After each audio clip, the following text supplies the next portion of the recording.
बताते हैं कि जंगल में गए थे शिकार करने, सेनाओं का संग छूट जाता है, राजा रास्ता भटक जाता है। उसी जंगल में बताते हैं कि एक प्रेत रहा करता है। उसी जंगल में एक प्रेत रहा करता है जो बहुत भूखा है, जो राजा को खाने दौड़ा। राजा ने कहा कि कौन सा पाप किया है जो तुझको प्रेतों ने मिली है? मैं तो राजा हूँ, मेरे साथ चलो, मैं तुम्हें बहुत खाने खिलाऊंगा और नाग बलि विधि करके प्रेतोनी से तुम्हें मुक्त कर दूंगा। राजा की बात को अच्छी लगी।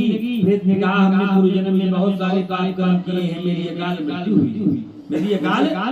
मृत्यु हुई है। राजा ने कहा कि हमारे साथ में चलो। प्रेत राजा की बातों में आ गया, चल पड़ा। कुछ दूर जाने के बाद राजा ने जंगल में क्या देखा कि कुछ ग्वाल वाले जाति के लोग भगवान सत्यनारायण की पूजा कर रहे थे। घमंड बस राजा वहाँ भगवान को प्रणाम नहीं करता और न ही भगवान की पूजा में जाता है। ग्वालों ने देखा राजा को तो प्रसाद ले जाकर दिया। राजा स्वतः प्रसाद को ग्वालों ने खाया।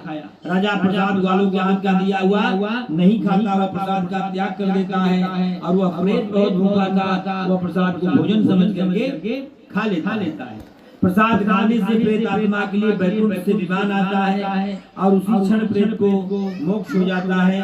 वह प्रेत आवागमन के स्मृति लोक के चक्कर से जीव मुक्त हो जाता है और राजा को बहुत कष्ट होता है।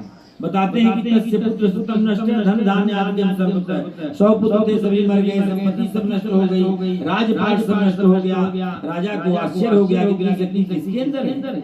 उनके गुरुओं ने कहा कि इतनी शक्ति महाराज भगवान में है। इतनी शक्ति किसमें है? भगवान में है। रंकम करो दिला जा राम, राजा राम रंकम में